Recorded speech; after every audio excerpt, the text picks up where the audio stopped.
시간이 되었으므로 2021년도 11월 3일 수요일 아침 예배를 시작하겠습니다.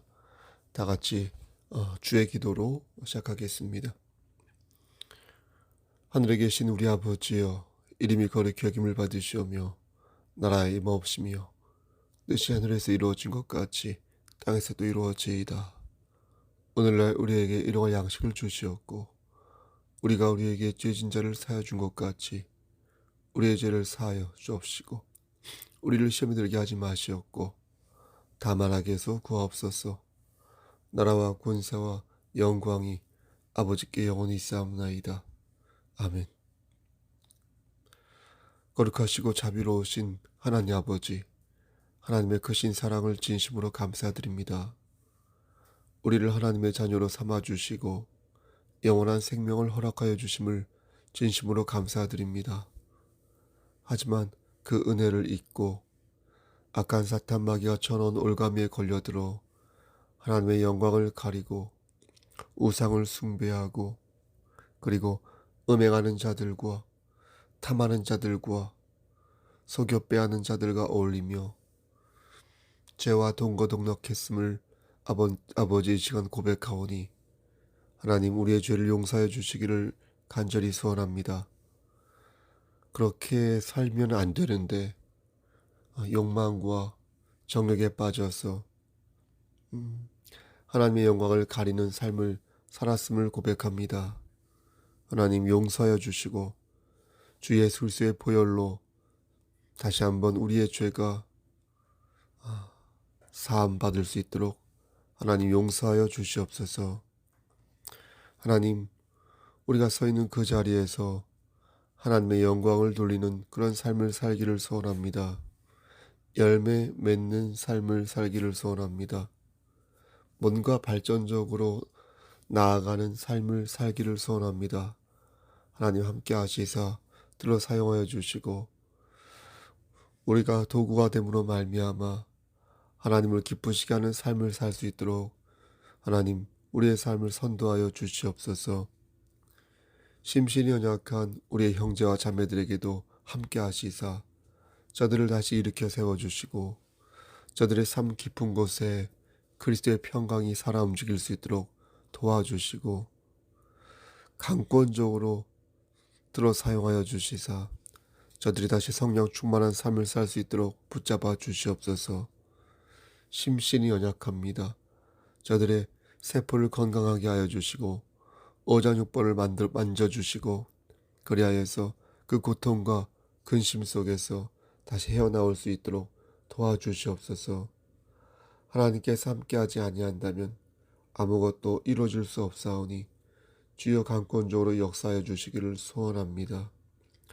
특히 우리 김목연 자매 어머니 오은순 집사님에게 함께 하시고 인도하시사 이번 주 특히 면역 수치를 올리고 항암 집중 치료를 받게 되는데 하나님 그 치료 과정에서 통증을 감하여 주시고 그 치료 과정에서 면역력과 체력을 끌어올려 주셔서 하나님 건강한 상태에서 사명 감당할 수 있도록 하나님 도와주시기를 소원합니다. 아직도 병실에 있는 전순주 집사님과 그리고 수술을 계획 중인 우리 이도진 어린아기와 그리고 심신이 연약한 우리 권사님들과 그리고 우리 청년들 함께 하시고 인도하시사 영육의 강건함을 허락하여 주시옵소서. 모든 말씀 예수 그리스도인 받들어 감사하며 기도드렸사옵나이다. 아멘. 하나님 말씀 고린도전서 5장 9절에서 13절 말씀입니다. 고린도전서 5장 9절에서 13절 제 성경으로 신약성경 268쪽입니다. 고린도전서 5장 9절에서 13절 말씀을 봉독하겠습니다. 내가 너희에게 쓴 편지에 음행하는 자들을 사귀지 말라 하였거니와 이 말은 이 세상에 음행하는 자들이나 탐하는 자들이나 속여 빼앗는 자들이나 우상 숭배하는 자들을 도무지 사귀지 말라 하는 것이 아니니 만일 그리하려면 너희가 세상 밖으로 나가야 할 것이라. 이제 내가 너희에게 쓴 것은 만일 어떤 형제라 일컫는 자가 음행하거나 탐욕을 부리거나 우상 숭배를 하거나 모욕하거나 술 취하거나 속여 빼앗거든 사귀지도 말고 그런 자와는 함께 먹지도 말라 함이라. 밖에 있는 사람들을 판단하는 것이야 내게 무슨 상관이 있으리요마는 교회 안에 있는 사람들이야 너희가 판단하지 아니하랴. 밖에 있는 사람들은 하나님이 심판하시려니와 이 악한 사람은 너희 중에서 내쫓으라. 아멘. 이 말씀을 들어 사용하여 주시옵소서. 예수 그리스도인 받들어 감사하며 기도드렸사옵나이다. 아멘. 문학 작품을 볼 때 그게 괜찮은 작품인지 그렇지 않은지를 보는 방법이 있습니다. 보통 두 가지 관점에서 바라보는데요. 하나는 기술적인 부분이고 또 하나는 주제와 관련된 부분입니다. 기술적인 부분은 구성에 해당합니다. 이 작품이 탄탄한 구성을 가지고 있는지 그러니까 따져보는 것입니다. 그 방법으로 자주 사용하는 방법이 원인과 결과가 매끄러운 건지 보는 것입니다. 어떤 결과가 나올 때 원인이 어떤지, 얼마나 자연스럽고 세련되어 보이는지, 개연성이 있는지 보는 것입니다. 예전에 연갓이라는 영화가 있었습니다. 연갓이라는 기생충이 사람 몸속에 들어가서 그 사람을 죽인다는 그런 내용입니다. 그런데 영화 마지막 부분에 다 죽었던 연갓이라는 기생충이 갑자기 살아나는 대목이 나옵니다. 이렇게 되면 사람들은 이게 뭐지? 하는 생각이 드는 것입니다. 중간중간 이런 일이 생길 거라는 어떤 단서를 심어놓지 않은 채 불쑥 새로운 이야기가 시작되거나 혹은 갑자기 이야기가 끝이 나면 그런 작품은 구성상 좋지 않다라고 말합니다. 또 하나는 주제를 보는 것인데 이 주제는 작가의 마음과 연계됩니다. 이 사람이 무슨 생각으로 이 작품을 만들었는지를 알 수 있는 대목이기 때문입니다. 이 부분이 일관성이 있으면서도 동시에 낯설게 잘 드러나면 꽤 평가가 괜찮습니다. 인간이 가지고 있는 보편적인 정서에 크게 벗어나지 않지만 그것을 색다르게 보여준다는 차원에서 공감대가 제대로 형성되는 것입니다. 작가의 생각은 그가 평상시에 하는 말이나 행동을 통해서 어느 정도 알 수 있습니다. 그가 어떠한 신념을 가지고 어떤 것을 지향하는지 대화에 집중하면 결이 분명한 사람일수록 또렷하게 알 수 있습니다. 교회도 이와 비슷한 면이 있다고 생각합니다. 교회는 더욱이 진리를 사는 곳 아니겠습니까? 그렇게 조금만 집중하면 그 교회가 진리를 파는 곳인지 아니면 진리를 사는 곳인지를 단박에 알 수 있습니다. 그 교회가 허울뿐인 곳인지 아니면 내실이 있는 곳인지 알 수 있으며 어떠한 구성과 어떠한 주제의식을 가지고 있는 교회인지 집중을 하면 어렵지 않게 알 수 있습니다. 조직신학자들은 교회의 유형을 크게 두 가지로 나눕니다. 여러분도 아시다시피 하나는 우리가 이렇게 함께 모여서 예배를 드리는 교회 공동체입니다. 이런 교회는 연합이 되어 공동체를 이룬 것이므로 일정 부분 규모를 갖습니다. 그렇죠? 사람들은 이곳에서 함께 예배드리면서 주님의 재림을 기다립니다. 그러다가 누구는 육신의 장막이 벗어지게 되어서 먼저 주님의 품으로 가는 것이고요. 또 남은 사람들은 그 신앙의 계보를 바르게 이으며 사는 것입니다. 또 하나는 개인으로서의 교회입니다. 우리 교회에 총 70여 명의 지체들이 있다면 교회는 70개가 되는 것입니다. 개인으로서의 교회는 교회 공동체를 벗어나서 독립적으로 존재하기에 교회 공동체로서 가져야 할 그 의무에서부터 자유롭습니다. 목사의 훈육을 받지 않을 때도 있고요. 구성원으로서의 책임을 지지 않을 때도 있습니다. 누가 뭐라 하지 않고 또 누가 뭐라 칭찬하지 않습니다. 그러니까 독야청청 고립무원에서 그리스도인이 되기 위해 노력할 수도 있습니다. 하지만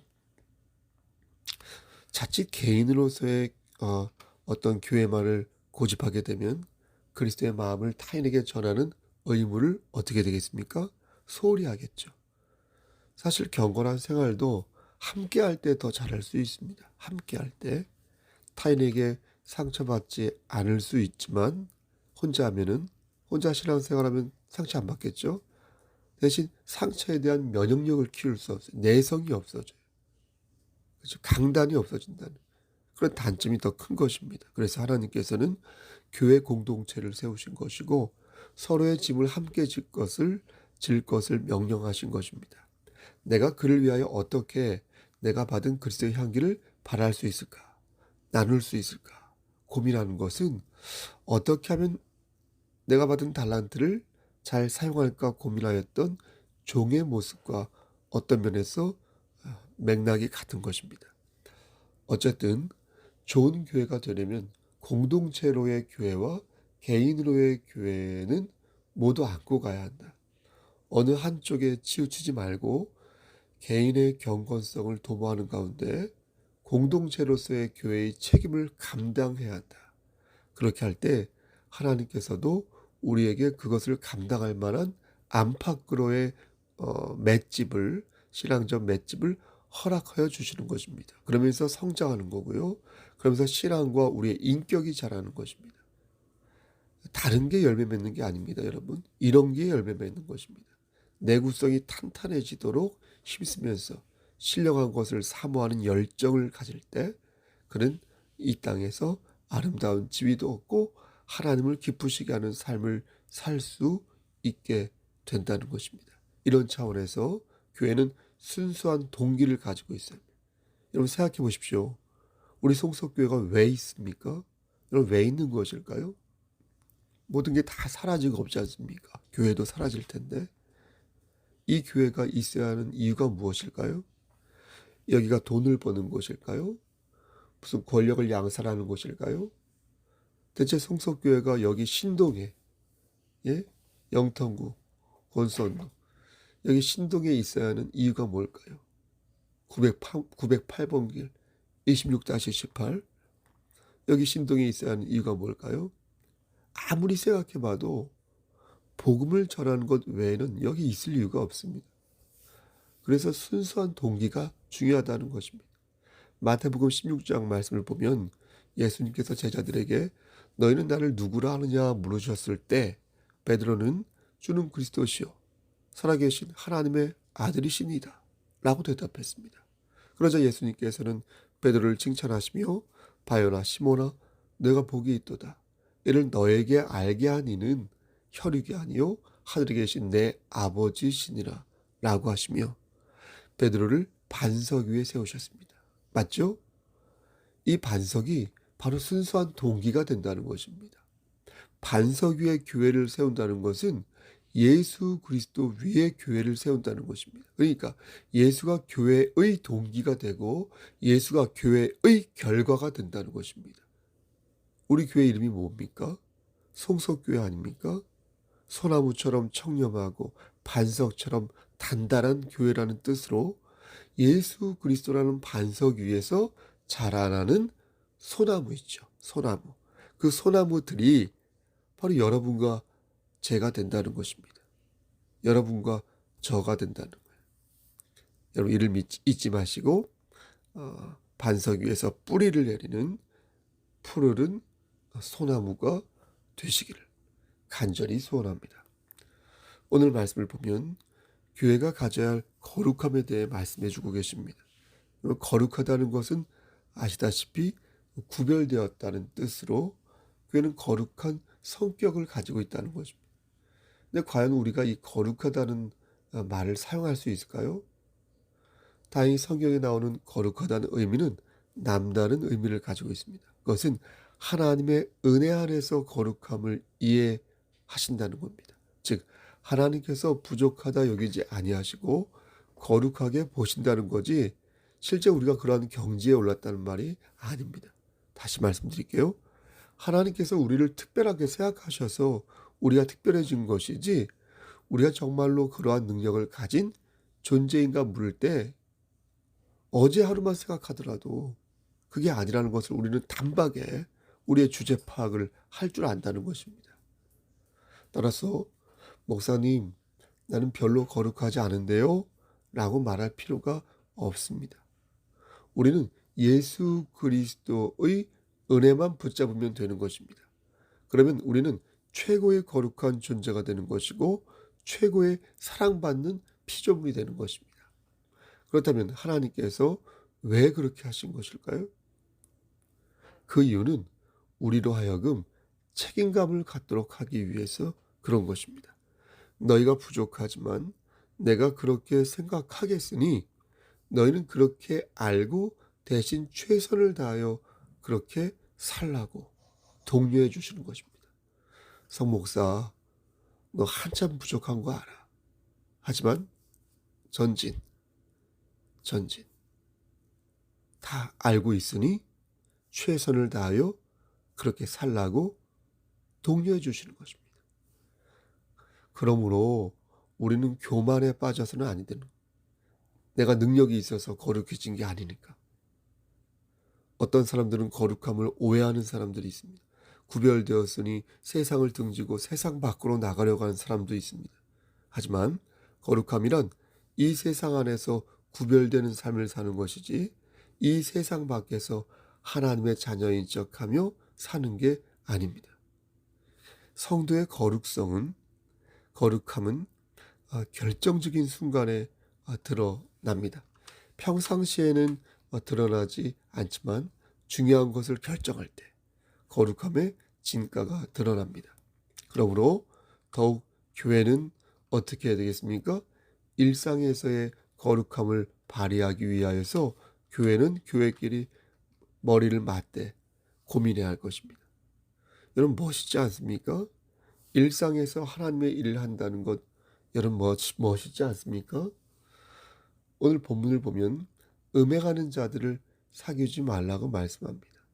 또 탐하는 자들이나 남을 속여 빼앗는 자들이나 우상 숭배하는 자들을 사귀지 말라고 말씀합니다. 이들은 모두 교회 밖에 있는 자들입니다. 다시 말해서 이들은 모두 예수 그리스도 밖에 있는 자들입니다.